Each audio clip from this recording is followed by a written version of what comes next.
जो है बीएसपी के श्रमिक मजदूरों की आए दिन मृत्यु के मामले सुनने के आते हैं, हादसे के मामले भी प्रशासन जो है बीएसपी की जो अधिकारी है इस चीज़ को लेकर वो बिल्कुल देखने नहीं आया कि जी रहे हैं कि मर रहे हैं। छोटे छोटे 2 बच्चे, कुछ नहीं। हम लोग इधर से भी कॉल लगा रहे थे, कोई नहीं उठाया।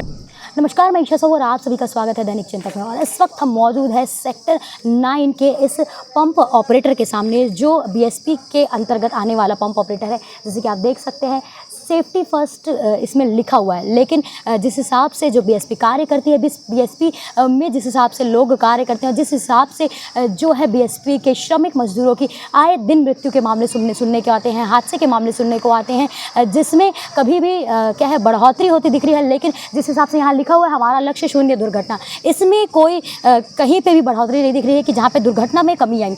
इसी घटना में इसी पंप ऑपरेटर में एक लाल बहादुर सिंह है, जो सेक्टर 6 के निवासी थे, जो इस बीएसपी में श्रमिक का काम करते थे, श्रमिक मजदूर थे, जो यहाँ पंप ऑपरेटर के जो जगह है यहाँ पे पंप ऑपरेटर, वहाँ पे किसी कारणवश यहाँ आए थे, जहाँ इनके ऊपर एक भारी नामक एक चीज़ जो है लोहे की वो गिरती है, जिसकी वजह से उनकी यहाँ पे मौत हो जाती है।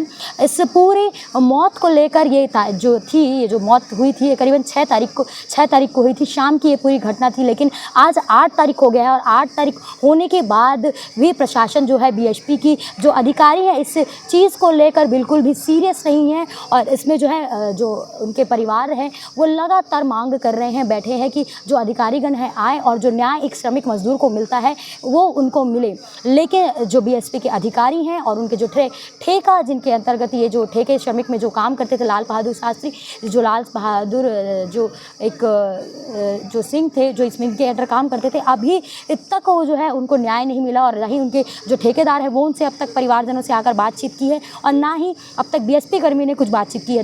तीसरा ये दिन है, लेकिन इस पूरे मामले को लेकर जो है जो परिवार है अब धरने पर बैठ गए हैं और जो है बीएसपी में एक नौकरी की बात कर रहे हैं और लगातार धरना दे रहे हैं। लेकिन धरने के बावजूद भी इनकी सुनवाई नहीं हो पा रही है और इस वक्त जो जितने भी इनके परिवारजन हैं इस सेक्टर 9 हॉस्पिटल में ही मौजूद है और लगातार धरना प्रदर्शन कर रहे हैं। पर धरना प्रदर्शन के बाद भी जो है क्या कुछ इनके साथ में हुई है, कितनी बातें इनकी बीएसपी ने सुनी है और अभी नहीं सुनी है, तो कितनी देर तक लगातार ये धरना प्रदर्शन चलता रहेगा, इन्हीं से ही बातचीत करेंगे और जानेंगे कि कैसे ये दुर्घटना हुई और कैसे अब तक इनके पास कोई आया कि नहीं आया, क्या कुछ बीएसपी के द्वारा इनके हित में कार्य किया गया है।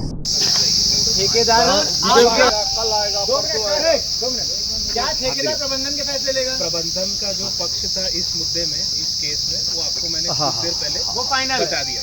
फाइनल नहीं, वही मेरे पास अभी आप हमारा पक्ष जो है प्रबंधन तक पहुंचा दिए।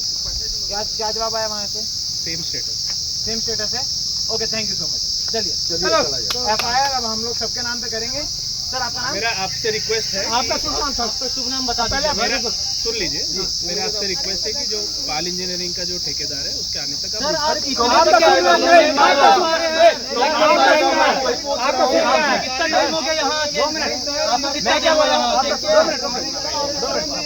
ठेकेदार आएगा, क्या करेगा वो इनको समझाएगा। 2 मिनट ठेकेदार आके समझाएगा आप लोग से बात।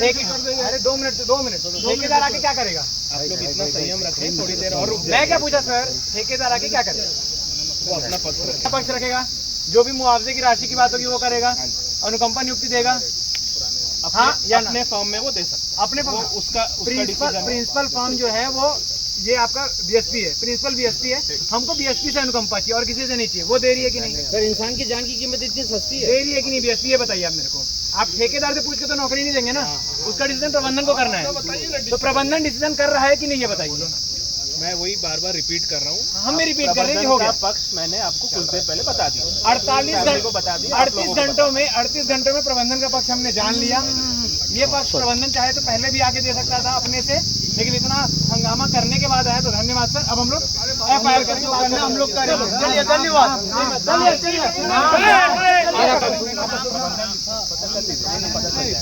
वो भी नाम भी बताने में डाले, प्रबंधन मना किया क्या? नाम मत बताना।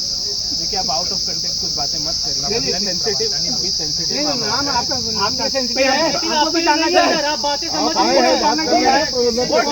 सेंसिटिव तो नाम बताने में क्या दिक्कत हो रही है? 2 minute what do you mean by the word of sensitive? मैं आपको बताना जरूरी नहीं समझ रहा हूँ अभी। आप भी समझ रहे हैं क्या मतलब है। यही तो सेंसिटिव जवाब नहीं समझ रहे हैं। इस वर्ड की वैल्यू नहीं है ना सर, वो वर्ड मत बोलिए सर। आप कहीं ना कहीं आंसरेबल हो सर, अभी तक फैसला हो चुका होता। आप लोग कोई सेंसिटिव नहीं है, क्योंकि आप लोग ले ठेका श्रमिक कीड़े मकोड़े हैं। आज एक गए 10 खड़े हो जाएंगे, क्योंकि नौकरी चाहिए लोगों को। बीएसपी बिल्कुल इसका जिम्मेदारी लेने को तैयार नहीं है। चलिए अपन को जो करना अपन चलिए चलिए बस हो गया। चलिए कोई अधिकार क्षेत्र नहीं है उसमें, उसका कोई अधिकार नहीं है, कुछ कर नहीं सकता। उससे क्या बात कर रहे हो? जो अपन को जो करना उसका, चलो उसका नाम है बीजीएन, बताए क्या नाम है? नाम नहीं बताया। उसको काम दे रहे ठेकेदार को, एक ठेकेदार को बीएसपी नहीं बुला पा रहा है।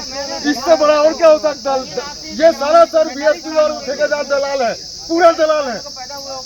देने आए हो, मैनेजमेंट का साथ देने बना दिया हो। अभी 15 हो गया, 10 हो गया, 20 हो गया, 30 तक आ गया। अभी 3 दिन जो तो घूमे रहे। 6 तारीख को शाम में उनके साथ काम करने आए, जो करते हैं वो आए और बस बोले कि उनका एक्सीडेंट हो गया सेक्टर 9 के पास, कॉफ़ी हाउस के पास, और मम्मी को लेके गए हॉस्पिटल।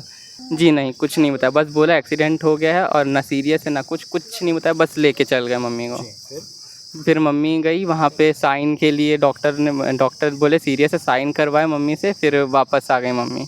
मैं तो देखी नहीं, पर डॉक्टर बोले कि अभी हैं, लेकिन उनका उम्मीद नहीं है कि पूरा नाक कान से पूरा खून ब्लड निकल गया है। मुझे तो दूसरे दिन पता चला। 7 तारीख को 10 बजे के आसपास बताए। कुछ नहीं, हम लोग इधर से भी कॉल लगा रहे थे, कोई नहीं उठाया। किसी का बंदा आ रहा था, किसी कोई उठा ही नहीं रहा था, कोई देखने तक नहीं आया था कि घर में क्या है क्या नहीं, कुछ नहीं आया, कोई नहीं आया था। बहुत लोग हैं, हम लोग मेन 3 लोग हैं, दीदी, मैं और मम्मी और पापा थे। हमें बीएसपी का परमानेंट जॉब चाहिए एक, और कुछ। ठेकेदार तो अपना पल्ला झाड़ के चले गया। ऐसे में दुश्मन भी आता है झांकने के लिए, लेकिन वो बिल्कुल यहाँ तक इधर से भी फ़ोन लगा रहा है तो भी नहीं गया। ना एक बार पूछा कि हाँ तुम लोग जिए कि मरे, चाहे जो भी खोज खबर जितना भी उसको हो सकता है, कोई भी जाता है तो वो बिल्कुल देखने नहीं आया कि जी रहे हैं कि मर रहे हैं। छोटे छोटे 2 बच्चे हैं, एक कमाने का साधन बस उनका वही थे, इनके घर चलाने का पूरा जरिया उन्हीं से था। अब वही नहीं रहेंगे तो ये दोनों बच्चे कहाँ जाएंगे? इनका मुंह का निवाला तो भगवान छीन ही लिया। कम से कम जो भी प्रशासन से हो सके बने तो वो करिए। हमारे भाई को नौकरी की दे देते तो इन लोग का घर चल जाता। अब इसकी भी पढ़ाई लिखाई सब कुछ है, पढ़ाई के साथ साथ जीवन व्यापन करने के भी सुविधा रहते, वो सब है। तो इन लोग कैसे करेंगे? इनके आगे पीछे कोई है ही नहीं, दूसरा कमाने वाला है ही नहीं। कौन सी क्लास में पढ़ते हैं? मैं अभी 12th का एग्ज़ाम दिया हूँ। और बहन अभी सेकेंड ईयर कर रही है।